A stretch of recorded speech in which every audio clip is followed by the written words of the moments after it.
अस्सलाम वालेकुम क्लास 7। आज हम नज़म एक आरज़ू की तशरीहात का काम करेंगे। पिछले लेसन में हमने नज़म एक आरज़ू की बुलंदख्वानी की थी, ठीक है, और अल्फाज माने किए थे, और आज हम इस और शायर का तारुफ भी किया था, ठीक है।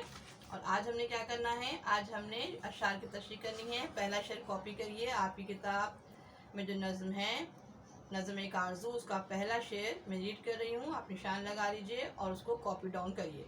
दुनिया की महफिलों से उकता गया हूँ या रब, क्या लुत्फ़ अंजुमन का जब दिल ही बुझ गया हो। शेर कॉपी डाउन कर लिया आपने जी। अब आपने हवाले की हेडिंग देनी है। बोर्ड पर तशरीह लिखी हुई है, हवाला लिखा हुआ है, हवाले की हेडिंग दीजिए, शाबाश।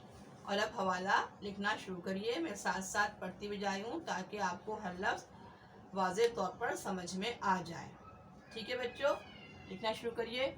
मंदरज बाला शेर, मंदरज बाला शेर नज़्म हम से लिया गया है, लिया गया है। ये गाफ, ये के नुक्ते बेटा भूल गई में लगाना, ये गया है, यहाँ पे दो नुक्ते हैं, लिया गया है। और इसके शायर अल्लामा इकबाल हैं, और इसके शायर अल्लामा इकबाल हैं, ठीक है। आपने हवाला कॉपी डाउन किया, अब तशरीह की हेडिंग दीजिए और तशरीह कॉपी डाउन करिए। मंदरज बाला शेर में शायर का दिल मुसलमानों की तरफ से नाउम्मीद और मायूस, नाउम्मीद और मायूस, नाउम्मीद और मायूस होने के बाद इंतहाई, नाउम्मीद और मायूस होने के बाद इंतहाई उदासी, उदासी और रंजीदगी, उदासी और रंजीदगी, इंतहाई उदासी और रंजीदगी का शिकार हो चुका था, रंजीदगी का शिकार हो चुका था। इसलिए इस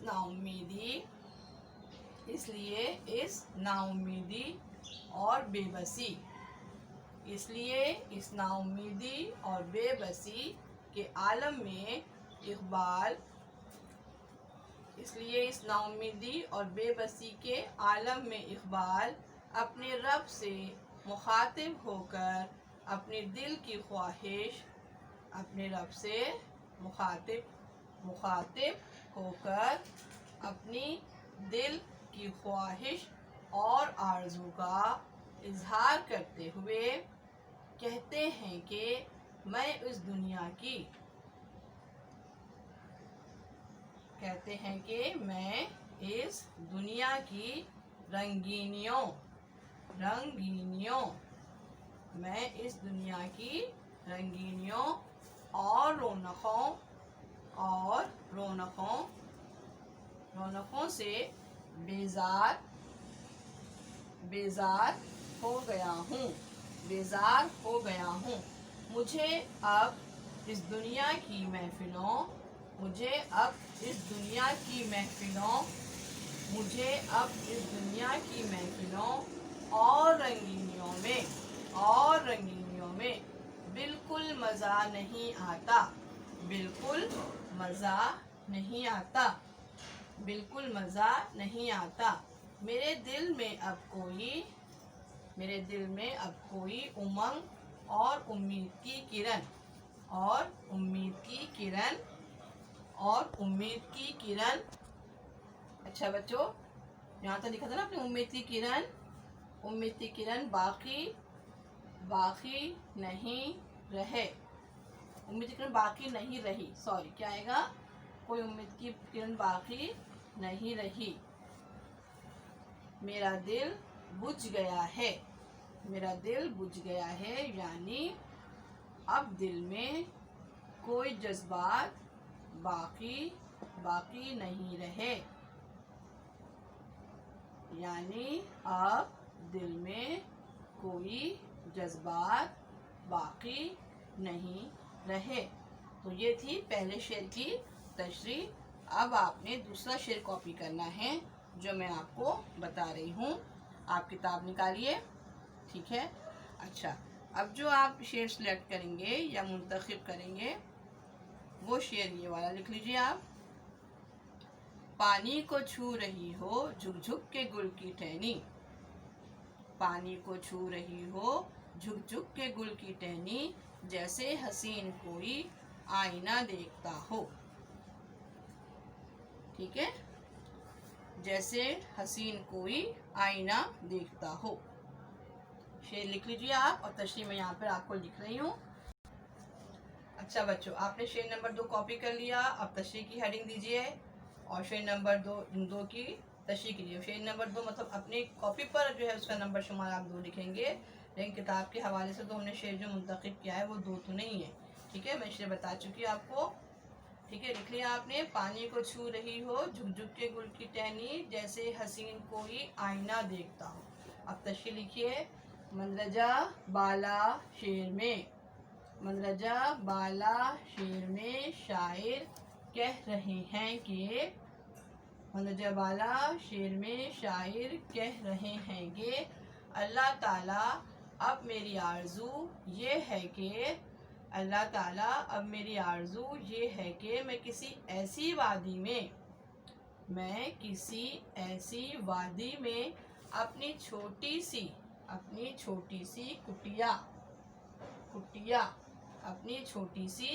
کٹیا بنا لوں کہ اس کے آس پاس قدرت کے دلکش مناظر ہوں. اس کے آس پاس قدرت کے دلکش مناظر ہوں. چشمہ اور جھیلیں ہوں. جھیل کے کنارے سبز پودے ہوں اور ان کی شاخوں پر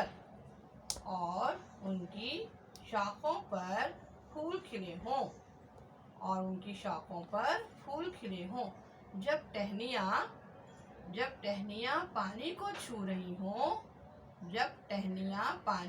چھو رہی ہوں تو ایسا معلوم ہو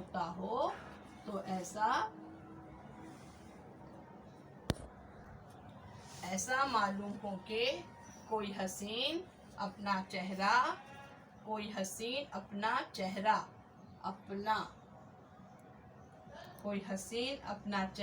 آئینے میں دیکھ رہا ہو.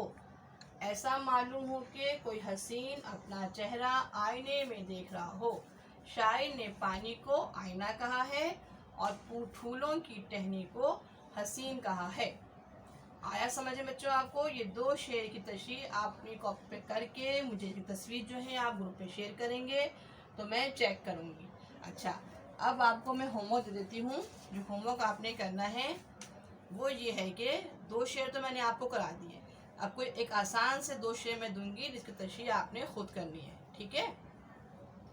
اچھا، یہ لے لیجیے. کون سا دیا جائے جو آسان سا شعر ہو جو آپ کر سکیں.